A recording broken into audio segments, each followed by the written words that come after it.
નમસ્તે વિદ્યાર્થી મિત્રો, ગઈકાલે આપણે કાવ્ય એકના કવિ પરિચય અને કાવ્ય પણ પઠન કરેલું અને તમને લોકોને હોમવર્ક પણ આપેલું. 10મું ધોરણ છે એટલે હું એવું માનું છું કે તમે બધાએ પણ હોમવર્ક કર્યું હશે, કાવ્ય પણ પાકું કરેલું હશે. પણ વિદ્યાર્થી મિત્રો, તમારે મને હોમવર્ક છે એ મારા વોટ્સએપ નંબર ઉપર મોકલવાનું છે. તો હવેથી ધ્યાન રાખજો અને મોકલી દેજો, બરાબર. તો આજે આપણે હવે કાવ્ય છે એ આપણે જોઈ લઈએ, કાવ્ય સમજી લઈએ. તો પેલું કાવ્ય છે, પ્રભુજી તુમ ચંદન હમ પાની.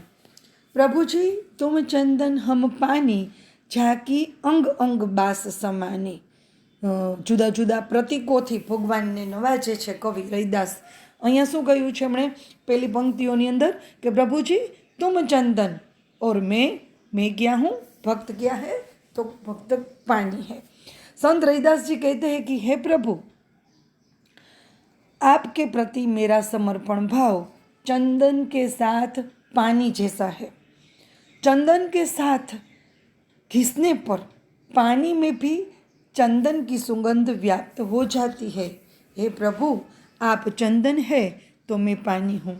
आपकी सुगंध भक्ति भाव के माध्यम से मेरे संपूर्ण शरीर के अंग अंग में व्याप्त हो गई है. दूसरी पंक्ति देखिए, प्रभु जी तुम घन बन हम मोरा. घन, घन यानी बादल, बन यानी जंगल और मोर यानी मोर अथवा मयूर. चितवत, तो चितवतનો અર્થ શું થાય? દેખતા હે. ચકોર, ચકોર એક પક્ષી છે જે ચંદ્રમાં, ચંદ્રનો સમાનાર્થી શબ્દ શું થાય? મયંક થાય. તો ચંદ્રની સામું જ જે જોયા રાખે છે એ ચકોર નામનું પક્ષી કે જે માત્ર વરસાદનું પાણી પીવે છે એવી માન્યતા છે. તો બીજી પંક્તિઓમાં સંત રૈદાસજી શું કહે છે એ જોઈએ આપણે. સંત રૈદાસ કહેતે હૈ कि हे प्रभु, आप मेरे लिए बादल जैसे हैं और मैं अपने आप को जंगल का मोर मानता हूँ. जैसे वर्षा ऋतु में काले काले बादलों को देखकर मोर मगन बनकर नाचने लगता है, उसी तरह मैं आपको देखकर मदमस्त हो जाता हूँ.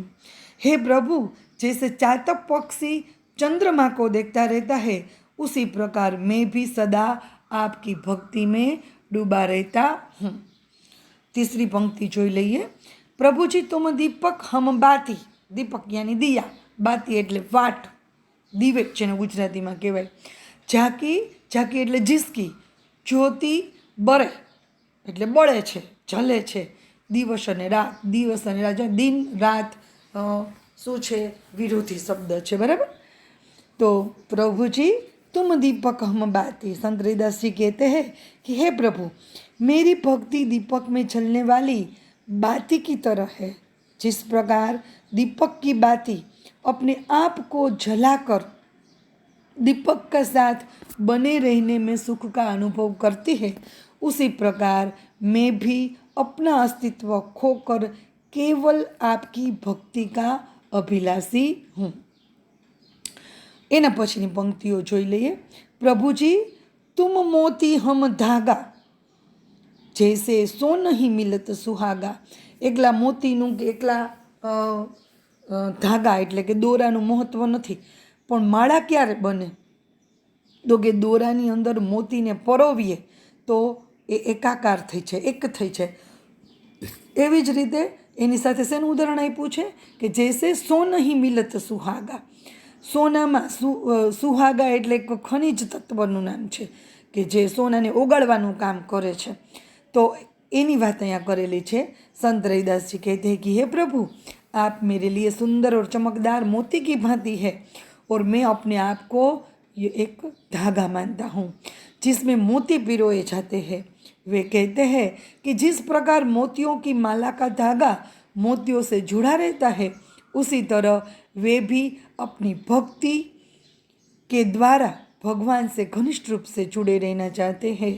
वे ईश्वर से अपने जुड़ाव को सोने और सुहागे के मेल की संज्ञा देते हैं. अंतिम पंक्तिओ जोई लईए.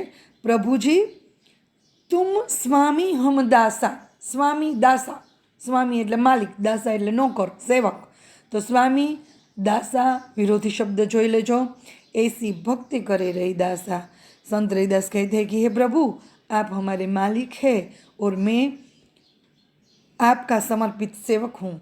वे कहते हैं कि हे प्रभु, मेरी भक्ति तो इसी प्रकार की है।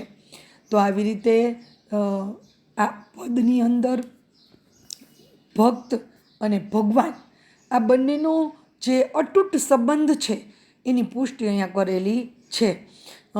પ્રસ્તુત આ પદ છે એની અંદર કવિનો દાસ્ય ભાવ છે એ પ્રગટ કરેલો છે અને જુદા જુદા ઉદાહરણ દ્વારા આપણે જોઈએ ને બધા ઉદાહરણ, દાખલા તરીકે